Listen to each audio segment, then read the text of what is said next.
Bonjour à tous, bienvenue chez Ineia. Merci beaucoup de votre temps de venir à cette matinale qui a pour but d'ouvrir les consciences sur la détection et la réponse à incidents. Vous amener à réfléchir au sein de votre système d'information si vous êtes en capacité de tout voir, de voir les incidents cyber qui sont critiques les plus intéressants pour vous. Alors, je me présente, David Bénard, je suis le directeur innovation et technique d'Ineia.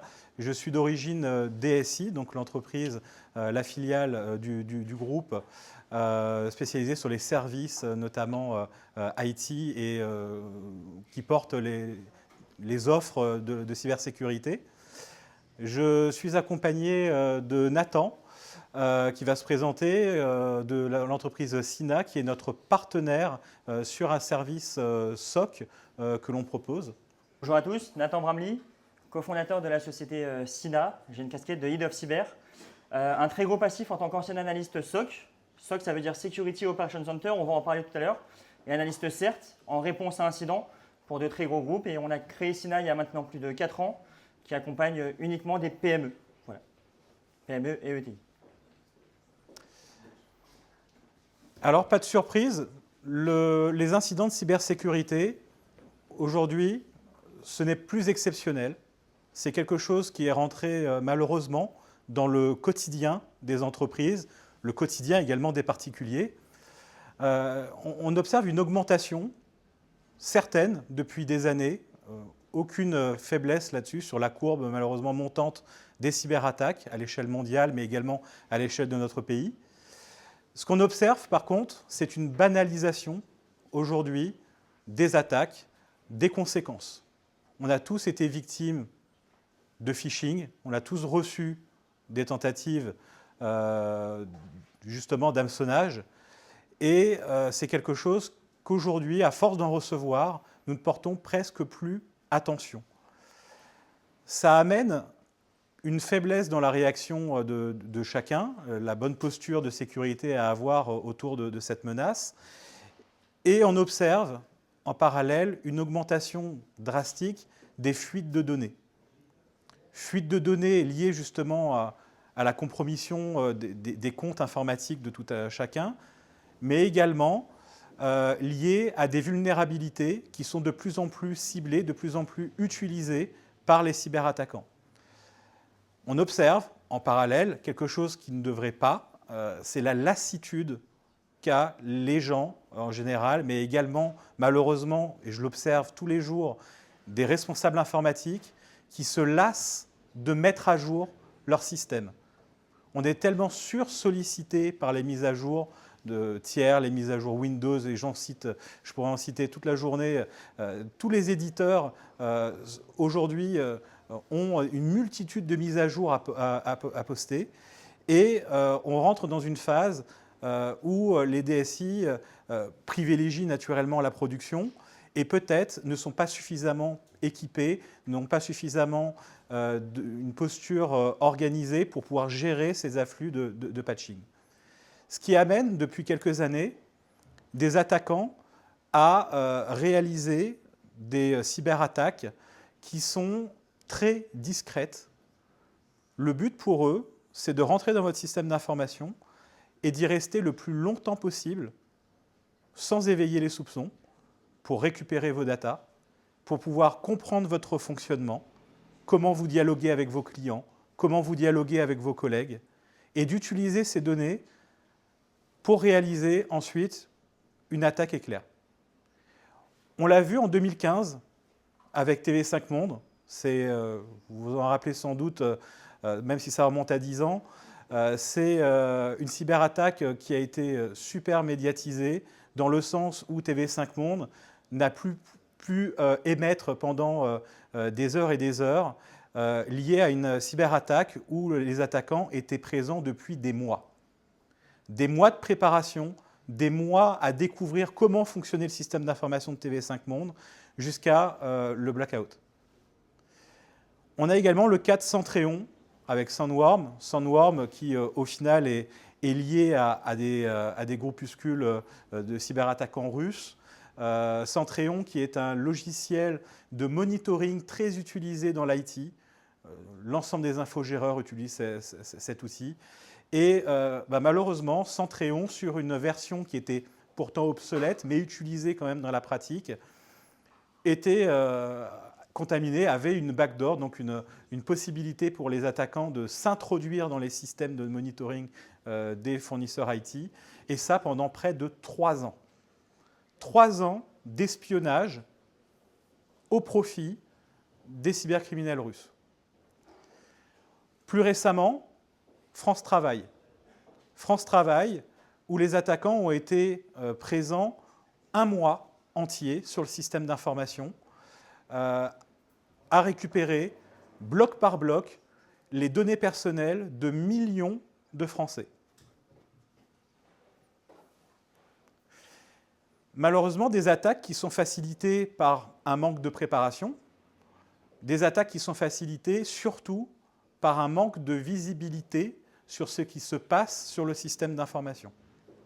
La chaîne de réponse, c'est également l'une des choses qui amène un cyberattaquant à pouvoir être présent très longuement sur un système d'information. Une mauvaise chaîne de réponse, une mauvaise réflexion autour de comment réagir face à une alerte, face à une cyberattaque confirmée, met à mal justement votre capacité à rester en sécurité, à ériger les barrières contre les cyberattaquants. Vous devez absolument vous préparer avant. Ça paraît bête de le dire, mais la préparation, ce n'est pas lorsqu'il y a une cyberattaque qu'il va falloir quand même réfléchir à poser un cadre de gouvernance, chercher qui fait quoi, définir qui agit dans les cellules de crise. Tout ça, c'est des choses qu'il va falloir naturellement faire en premier lieu, lorsque tout va bien. Il va falloir détecter rapidement, très rapidement. Lorsque vous avez une alerte, vos équipes IT, si vous avez la chance d'en avoir, ou votre infogéreur, doit être en capacité, dans les minutes, de réagir face à des tentatives de connexion, face à des preuves assez précises d'intrusion sur le système d'information. Vous allez devoir être en capacité également de confiner votre système d'information à la seconde. Pour ça, il faut disposer d'outils. C'est jamais évident d'entrer dans une salle serveur, d'aller tirer les câbles Ethernet, même si j'ai déjà vu ça dans certaines entreprises qui n'avaient pas les outils adéquats. La partie confinement, c'est qu'une fois qu'on a confirmé que le cyberattaquant est là, il faut pouvoir mettre en sécurité ce qui a le plus de valeur pour vous, les datas, les serveurs critiques, en l'occurrence.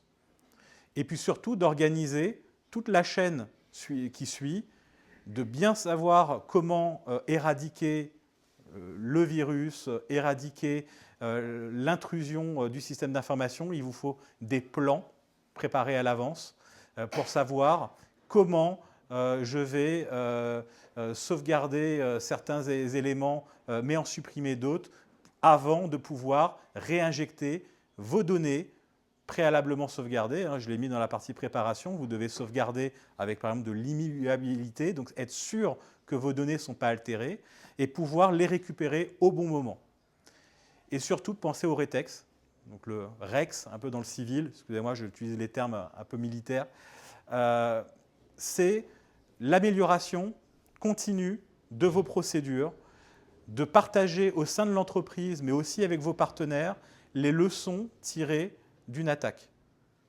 C'est là également que vous allez devoir confirmer auprès de certaines autorités. Certains d'entre vous sont soumis à la réglementation DORA, à la réglementation NIS 2. Les autorités vont vous demander des comptes lorsque vous avez des cyberattaques. Vous allez naturellement leur tenir au courant du déroulé de votre chaîne de réponse. Mais à la toute fin, il y a aussi donc, ce REX avec eux qui est très important pour aussi satisfaire la partie réglementaire. Une chaîne de réponse qui, pour pouvoir être efficace, vous devez pouvoir être outillé, avoir certaines capacités.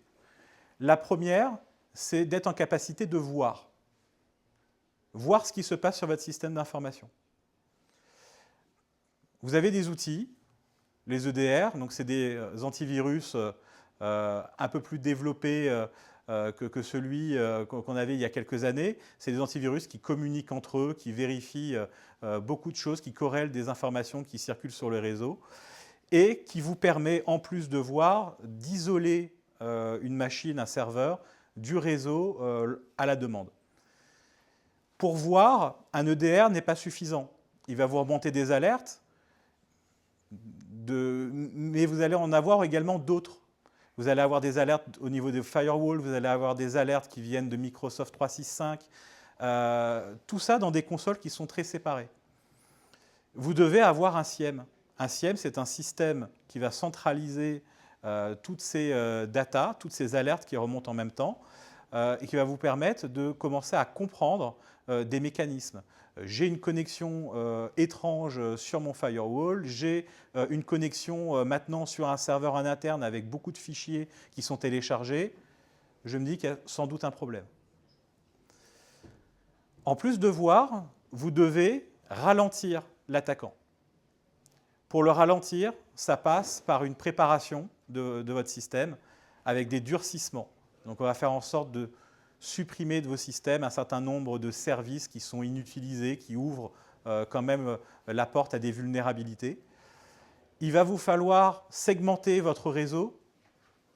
C'est inconcevable aujourd'hui qu'un invité puisse se connecter sur votre réseau Wi-Fi, là où va se retrouver vos copieurs, mais également vos serveurs de données. Le 2FA, l'authentification forte, partout. Partout où vous pouvez, mettez-les. On a une vague, petite parenthèse, on a une vague aujourd'hui d'attaques sur des comptes M365 à l'échelle nationale qui sont directement liées à l'absence d'authentification forte sur les comptes Office. Mettre le 2FA, c'est aujourd'hui une garantie forte que même si votre mot de passe fuite, vous puissiez rester en maîtrise au final de votre compte. Une attention aux comptes à privilèges. Beaucoup de dirigeants, là, de VIP, souhaitent toujours avoir des comptes très avancés, c'est normal, pour pouvoir faire des actions par moment sensibles sur leurs données, sans avoir systématiquement à aller récupérer quelqu'un de l'IT pour lui faire des actions courantes. Mais ces comptes à privilèges, il faut pouvoir penser, échanger avec votre infogéreur. Il faut pouvoir penser à séparer, créer des comptes séparés. Vous pouvez en avoir 2, 3, 4 comptes différents avec des niveaux d'accès différents que vous utilisez au bon moment. Ce ralentissement va permettre à l'attaquant de prendre des risques. Je suis un attaquant, j'arrive sur un système d'information, on ne m'a pas vu tout de suite. Je vois que je peux me balader de serveur en serveur, mais il y a certaines choses qui me gênent. Segmentation réseau, un durcissement sur un poste. Je vais lancer des mini-attaques de plus en plus visibles aux yeux justement des antivirus, des EDR et des autres systèmes de sécurité qu'il peut avoir sur place. Donc en plus de ralentir, vous allez l'obliger à sortir un peu de l'ombre. Surtout, pensez à pouvoir repartir à tout moment. Les sauvegardes, c'est des sauvegardes, aujourd'hui l'état de l'art, immuables. Vous faites une sauvegarde et vous vous assurez qu'elle ne puisse pas être effacée par des ransomware. Parce qu'avoir votre système d'information de production qui tombe, mais également avoir votre système d'information de la partie sauvegarde qui tombe, c'est une catastrophe. Pour ça, il existe des mécanismes d'immuabilité, donc c'est de faire en sorte que les datas sur la partie sauvegarde ne puissent pas être réécrites avant un certain temps. C'est natif, c'est dans le matériel, c'est prévu pour un fonctionnement où on va vraiment obliger la sauvegarde à rester intègre. Pensez aux tests de restauration. On sauvegarde, mais on s'assure très régulièrement, autant que possible, que les sauvegardes, vous puissiez les exploiter. Ce qu'on pousse, c'est une stratégie en 2 temps. Une stratégie déjà passive, qui est sur votre système d'information de disposer de leurres, de pots de miel, on appelle ça donc les honeypots. C'est des systèmes informatiques qui sont là pour faire illusion, pour attirer au final l'attaquant sur des systèmes qui ne sont pour vous pas en production.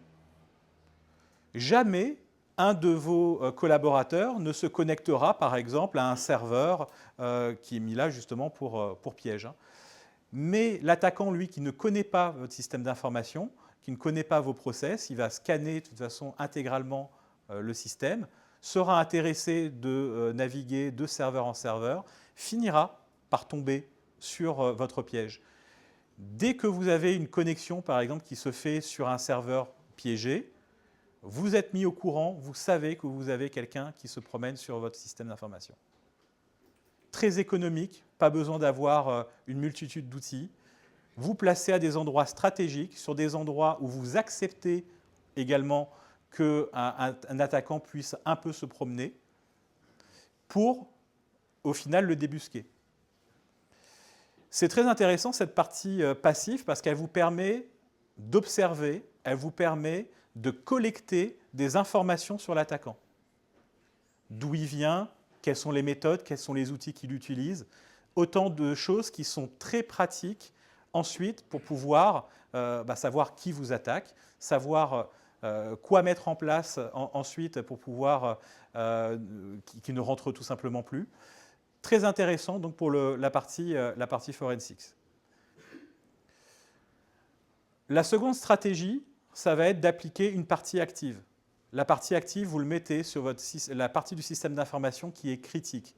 Celle où là, par contre, vous ne tolérez pas quelqu'un qui se promène. Vous avez des datas sensibles, vous avez des choses particulières à protéger. Vous mettez un système actif composé d'EDR, composé de SOC, on va vous en parler juste par la suite. Un dispositif qui, là, par contre, stoppe immédiatement l'attaquant. Par contre, le stopper, c'est aussi l'alerter. Il sait à ce moment-là qu'il a été débusqué et il va tout faire pour très rapidement effacer ses traces et il va tout faire pour prendre la fuite avec ce qu'il peut. D'où la double stratégie. Avoir quand même une partie passive pour pouvoir savoir ce qui s'est passé, une partie active pour dire c'est la fin du jeu, on arrête, on éjecte la personne du système d'information et en faisant ainsi, on permet quand même d'avoir une enquête possible. La partie active étant réduisant drastiquement les possibilités d'enquête si elles sont naturellement malmenées.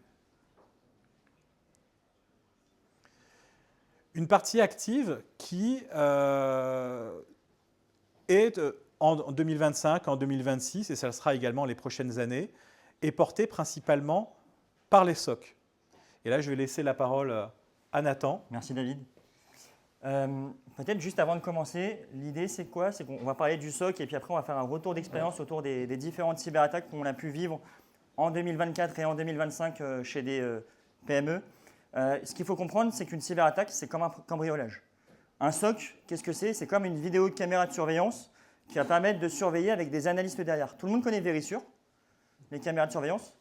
C'est la même chose. Verisure, c'est quoi? C'est des caméras de surveillance que vous positionnez dans vos appartements, dans vos maisons, derrière lequel, dès qu'il y a une anomalie, un analyste, un technicien va pouvoir traiter l'incident, l'alerte, pour savoir si c'est un cambrioleur ou c'est juste une personne de votre famille qui rentre dans la maison. Un SOC, qu'est-ce que c'est? C'est la même chose.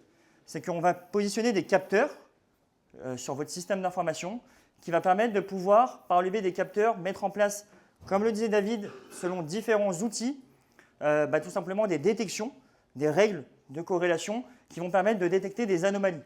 Et à la suite de ça, des analyses vont prendre le relais pour pouvoir traiter l'ensemble des alertes qui potentiellement vont devenir des incidents. Okay. Un SOC, comme nous le préconisons, c'est un SOC dans lequel il y a une surveillance en 24/7. C'est important, comme vous le savez sans doute. Est-ce que des personnes dans la salle ont déjà été victimes d'une cyberattaque? Vous pouvez lever la main? Ok, super. Comme vous le savez sans doute, une cyberattaque arrive très souvent, d'ailleurs comme un cambriolage, au moment où vous y attendez le moins.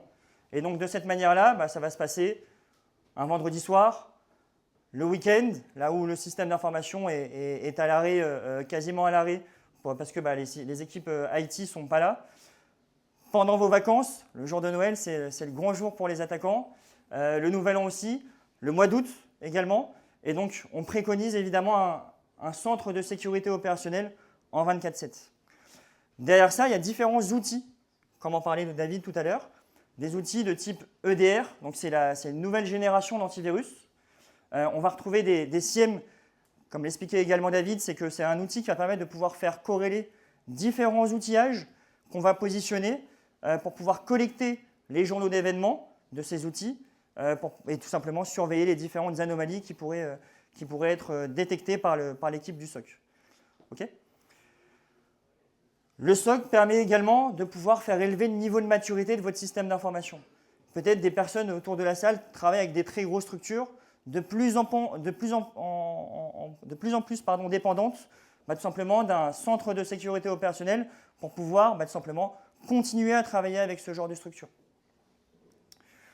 Et puis après, une fois que l'alerte est traitée par les analystes, il va y avoir des temps de réponse moyens, ce qu'on appelle des MTTD, et des temps de détection, et des MTTR sur le temps de réponse.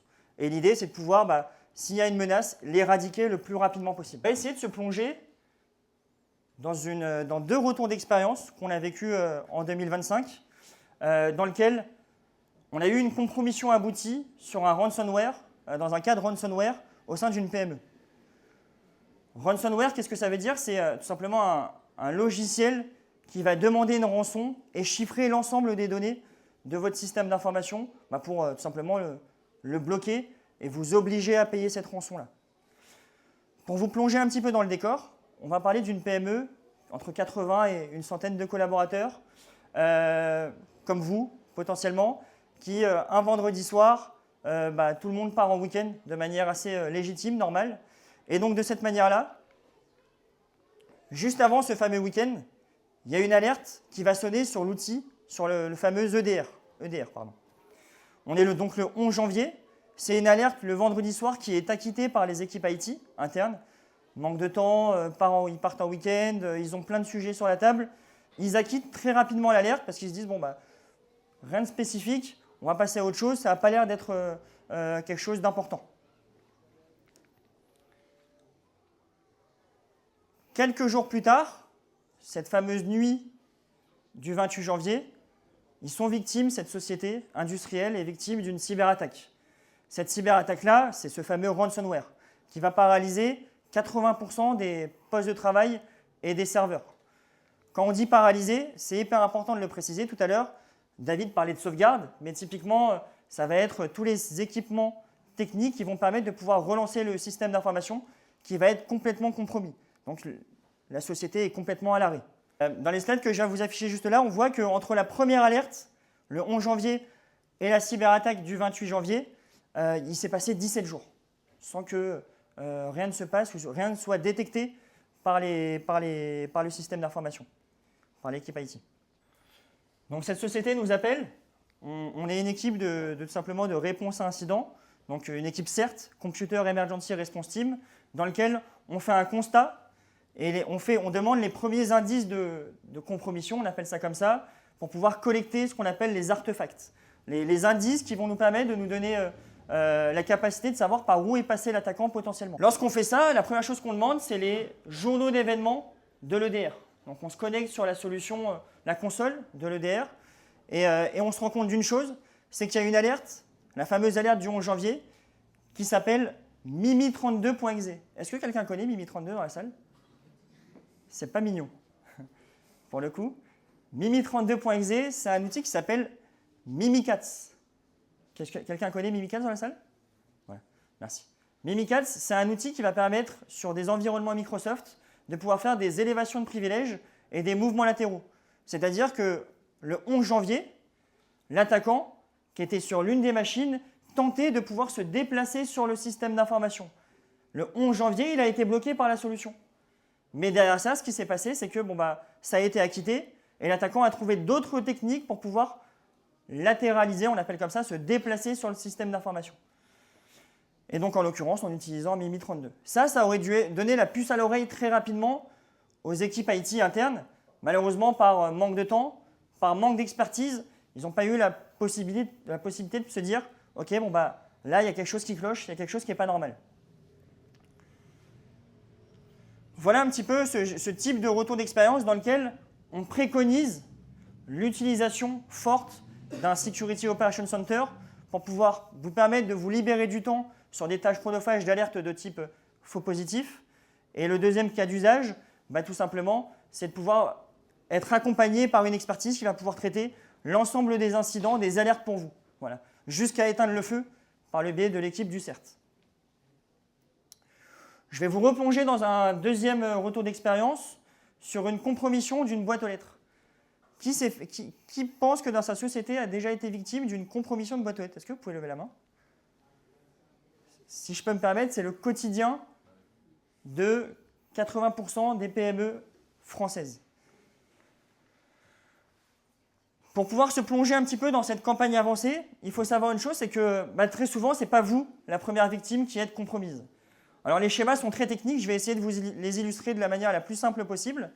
Mais ce qu'on peut voir, c'est très simple, c'est que donc, par le biais d'un tierce, un intermédiaire de confiance, cet intermédiaire de confiance s'est fait compromettre sa boîte aux lettres. Okay. Lorsqu'il s'est fait compromettre sa boîte aux lettres, dans la première étape, l'attaquant, hyper intelligent au niveau de la compromission, ce qu'il va faire, c'est qu'il va créer sur le SharePoint de la boîte aux lettres qui est compromise un fichier PDF qui vous donne très rapidement la puce à l'oreille qui s'appelle bilan annuel de la société. Okay, on va donner cet exemple-là.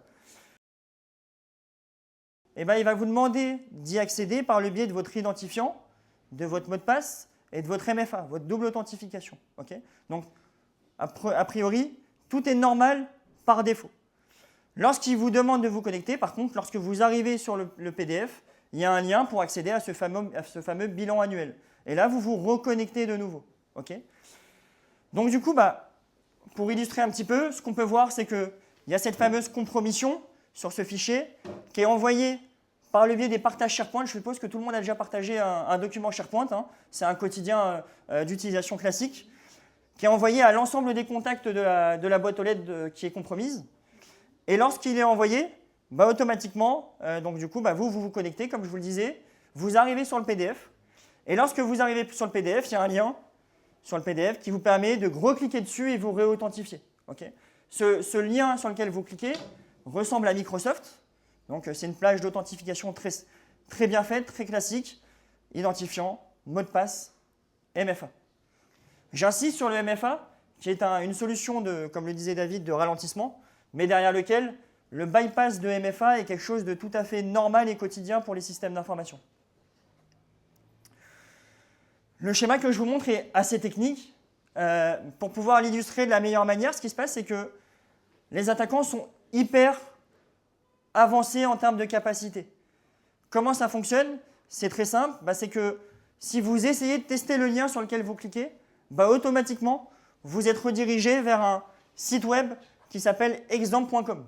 Donc, automatiquement, s'il y a des solutions de cybersécurité au niveau de votre système d'information pour pouvoir tester les liens de phishing, automatiquement, vous êtes redirigé. Okay, à l'inverse, lorsque vous connectez, donc vous rentrez votre identifiant, votre mot de passe, votre MFA, de nouveau, et là, il y a un filtre qui va se faire. Si c'est des identifiants et mots de passe, @hotmail, @outlook.com, ça ne les intéresse pas. Donc, automatiquement, si les credentials contiennent des Microsoft basiques, des accès Microsoft basiques, ils les envoient vers une erreur et ils ne les traitent même pas. C'est-à-dire que si vous faites compromettre votre boîte aux lettres perso, ça ne les intéresse pas. Eux, leur intérêt, c'est de compromettre de nouveau un nouveau système d'information. A l'inverse, si on remarque que c'est un nom de domaine d'une société qui est sur Office 365, et automatiquement, il va récupérer le cookie d'authentification, qu'on peut voir juste là, et il va rediriger l'utilisateur vers une page de Microsoft de manière légitime. Et lui, en même temps, de ce fait, ça va lui permettre hyper rapidement de pouvoir récupérer le cookie d'authentification et se reconnecter sur votre boîte aux lettres. Ce qui fait que quand il a compromis une première boîte aux lettres, par le biais de cet intermédiaire de confiance, il aura recompromis une dizaine, une centaine d'autres boîtes aux lettres, Parce que vous faites confiance à la personne qui vous a envoyé ce mail précédent. Okay. Et ça, c'est des utilisations quotidiennes d'attaquants pour pouvoir compromettre des SI. Je peux vous donner quelques KPI. Chez Sina, on va traiter un peu plus de 1 à 2 compromissions de boîte aux lettres par jour. Sur 500 clients PME accompagnés, ça représente 1 compromission par an par client. Voilà. Et donc, vous l'avez compris, les possibilités d'attaque, de toute façon, sont très techniques. Il y a des multitudes de portes possibles d'entrée sur un système d'information, que ce soit vos mails, que ce soit vos serveurs de fichiers et d'autres. Les attaquants arrivent par n'importe quel appareil, votre téléphone portable, votre montre connectée, on l'a déjà vu, naturellement vos ordinateurs, mais également n'importe quelle application SaaS que vous avez à disposition de vos collaborateurs. Et pour ça, il n'y a jamais une problématique, un outil. Il vous faut structurer votre réponse à incident, il vous faut réfléchir aux différentes possibilités que vous avez de piéger l'attaquant, de détecter qu'il est sur le système d'information et de pouvoir traiter votre réponse via des services comme par exemple le SOC. Je vous remercie beaucoup pour votre attention.